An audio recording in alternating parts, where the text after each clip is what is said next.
Saudara, program Catatan Dr. Lukas hadir bagi Anda untuk bisa belajar bagaimana hidup sehat.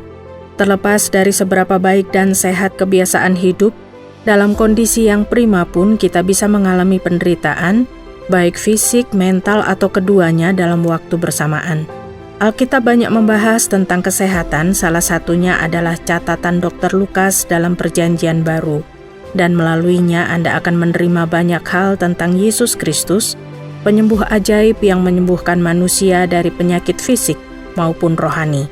Dia bahkan mengalahkan maut, mengorbankan nyawanya untuk menebus dosa, supaya manusia bisa hidup kekal bersamanya.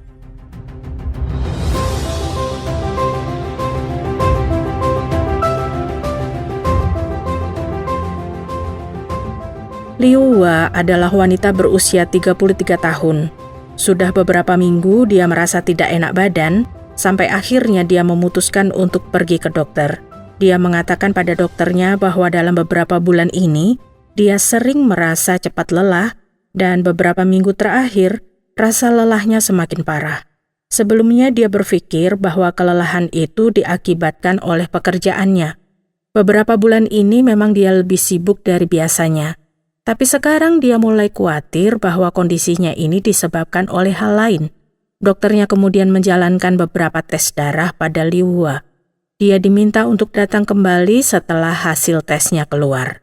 Beberapa hari kemudian dokternya memberitahu Liu Hua bahwa penyebab kelelahannya beberapa bulan ini adalah masalah liver. Hasil tes darah dan X-ray-nya menunjukkan bahwa dia menderita hepatitis B.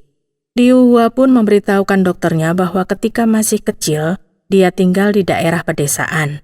Suatu kali, ketika dia sedang sakit, dokter di desanya memberikannya beberapa obat melalui suntikan. Dia pun curiga bahwa dokter di desanya itu menggunakan jarum suntik bekas yang pernah digunakan pada penderita hepatitis B. Liu Hua ingin tahu lebih lanjut mengenai hepatitis B, sehingga dokternya memberikan beberapa bacaan yang membahas tentang penyakit ini.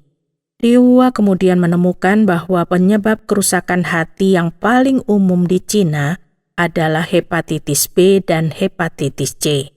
Penyakit ini disebabkan oleh virus yang bisa ditularkan melalui jarum suntik bekas penderita atau lewat darah yang sudah terkontaminasi virus ini.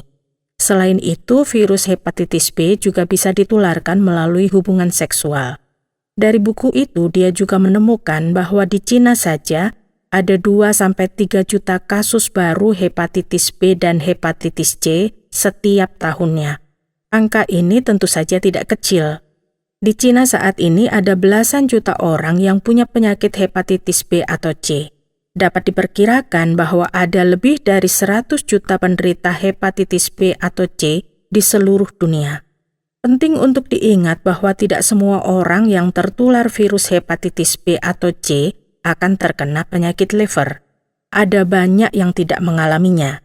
Tetapi hampir 20-30% pasien yang mengalami gangguan liver akibat hepatitis B terkena kanker hati di kemudian hari.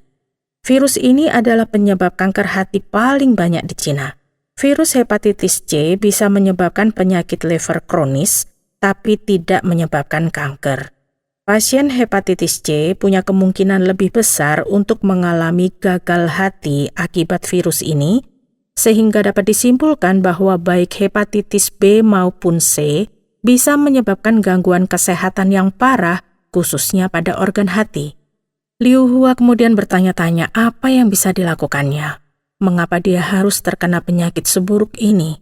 Mengapa dokter yang merawatnya dulu menyuntiknya dengan jarum bekas? Apakah dokter itu tidak tahu kalau jarum bekas bisa menularkan penyakit? Dia merasa bingung sekaligus marah.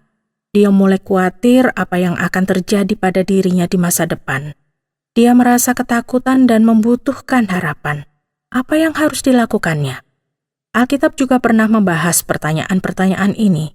Kitab Mazmur berkata, "Pujilah Tuhan, hai jiwaku, pujilah namanya yang kudus, hai segenap batinku. Pujilah Tuhan, hai jiwaku, dan janganlah lupakan segala kebaikannya. Dia yang mengampuni segala kesalahanmu, yang menyembuhkan segala penyakitmu.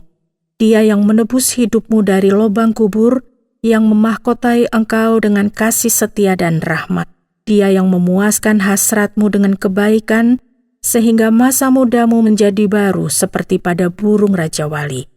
Ayat ini tidak hanya berlaku pada situasi Liu Hua, tetapi juga pada situasi banyak orang di seluruh dunia.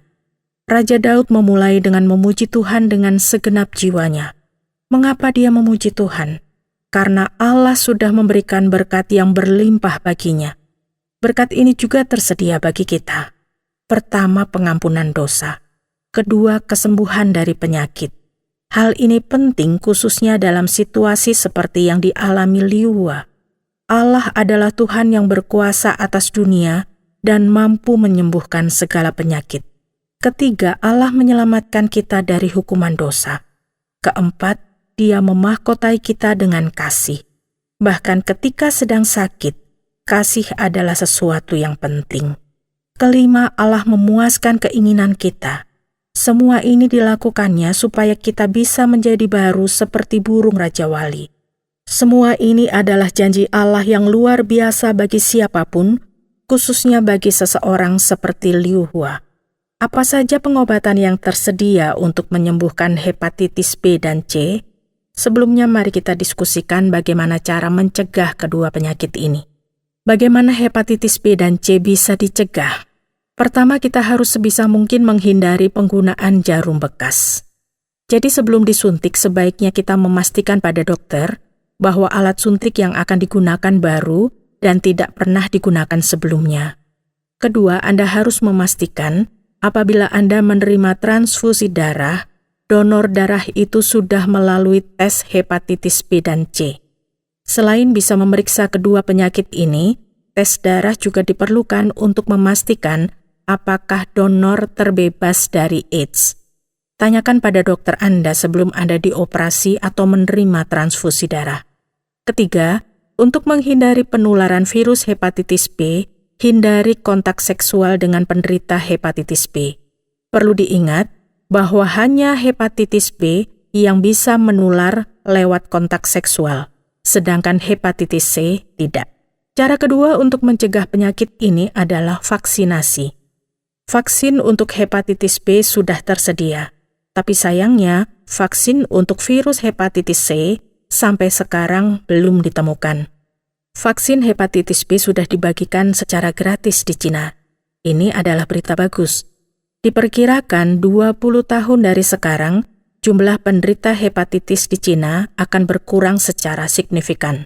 Kalau Anda sudah tertular virus hepatitis B, maka vaksin tidak bisa membantu Anda sembuh. Tetapi kalau Anda punya virus hepatitis B dan virus itu tidak terlalu mempengaruhi kehidupan sehari-hari Anda, maka virus itu justru akan menjadi pelindung Anda sehingga Anda tidak akan tertular virus yang sama lagi. Harga vaksin hepatitis B sendiri cukup mahal, sehingga kalau Anda belum pernah tertular virus ini, Anda perlu menyiapkan uang yang cukup banyak. Tetapi bagaimanapun juga, jauh lebih baik untuk divaksinasi supaya Anda tidak lagi perlu khawatir tertular virus hepatitis B dari jarum bekas ataupun transfusi darah yang sudah terkontaminasi. Sesudah membahas pencegahan, mari kita lanjutkan pembahasan kita mengenai pengobatan bagi orang-orang yang terkena infeksi liver akibat hepatitis B dan C. Hingga sekitar 10 tahun yang lalu, pengobatan untuk penyakit liver belum ditemukan, sehingga banyak orang meninggal akibat penyakit yang disebabkan oleh kedua virus ini. Tapi dalam 10 tahun terakhir, ada banyak pengobatan untuk hepatitis B dan C yang sudah dikembangkan. Tapi sayangnya, harga obat-obat ini cukup mahal.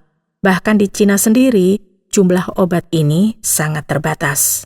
Meskipun begitu, obat-obat ini sangat membantu dalam menyembuhkan sebagian besar penderita hepatitis B dan C dari penyakitnya ini. Tentu saja ini adalah kabar baik. Kalau Anda adalah penderita hepatitis B atau C, sebaiknya Anda tanyakan kepada dokter Anda mengenai obat ini. Salah satu pilihannya adalah mulai merencanakan asuransi kesehatan supaya bisa membiayai obat yang harganya cukup mahal seperti obat ini. Aspek lainnya yang perlu diperhatikan dalam pengobatan pasien hepatitis B dan C adalah konsumsi obat-obatan dan alkohol. Hal ini dikarenakan beberapa jenis obat-obatan bisa menyebabkan masalah liver. Sehingga kalau seseorang sudah mengalami kerusakan organ hati akibat hepatitis B atau C, maka beberapa jenis obat-obatan dan alkohol bisa semakin memperparah kerusakan organ hati orang itu. Jadi hindari alkohol dan konsultasikan pada dokter Anda obat jenis apa saja yang perlu dihindari, baik itu pengobatan modern maupun pengobatan tradisional. Kebanyakan penderita hepatitis B dan C seperti Liu Hua tidak merasa baik. Banyak dari mereka meninggal setelah bertahun-tahun menderita penyakit ini. Sebagian besar penderita hepatitis B dan C juga tidak mampu bekerja secara normal akibat penyakitnya. Tentu saja tidak ada orang yang ingin menderita dan tidak ada yang mau mati muda. Lalu bagaimana supaya seseorang bisa pulih kembali? Pertama, mereka bisa melakukan pengobatan yang sudah kita bahas tadi. Kedua, mereka perlu menyadari bahwa Yesus Kristus bisa memberikan kehidupan bagi kita semua. Dalam janjinya, Yesus mengatakan bahwa ada dua aspek dalam kehidupan. Pertama adalah kehidupan yang saat ini kita jalani. Yesus mengatakan, "Aku datang supaya mereka mempunyai hidup dan mempunyainya dalam segala kelimpahan."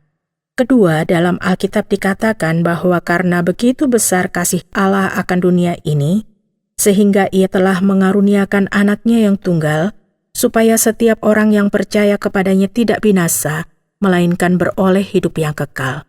Kita bisa menerima hidup sekarang dan selamanya. Ini adalah janji kehidupan yang kita dapatkan melalui Yesus Kristus. Yesus bisa menyembuhkan segala penyakit, serta memberikan kita kehidupan sekarang dan selamanya. Mungkin Anda bertanya, bagaimana caranya saya bisa menerima janji kehidupan ini? Kehidupan ini hanya bisa didapatkan melalui Yesus Kristus. Kita tidak bisa menerimanya dengan melakukan sesuatu ataupun membelinya dengan uang. Kita tidak bisa berusaha untuk mendapatkannya, karena kehidupan kekal adalah anugerah yang diberikan Allah secara cuma-cuma bagi kita. Dalam kitab Roma juga dikatakan, jika kamu mengaku dengan mulutmu bahwa Yesus adalah Tuhan dan percaya dalam hatimu bahwa Allah telah membangkitkan Dia dari antara orang mati, maka kamu akan diselamatkan. Karena dengan hati orang percaya dan dibenarkan, dan dengan mulut orang mengaku dan diselamatkan.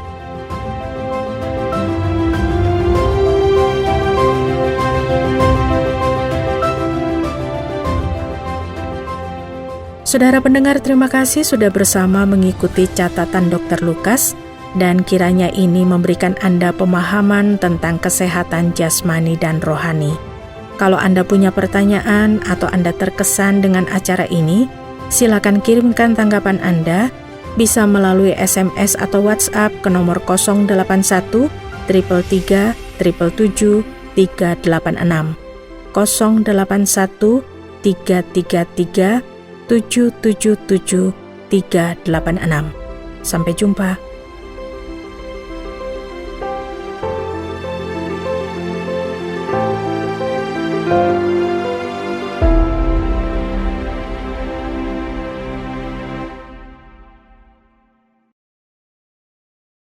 Terima kasih Anda sudah mengikuti program kami. Jika Anda diberkati, jangan lupa like, komen, dan share supaya Anda tidak ketinggalan setiap program terbaru kami.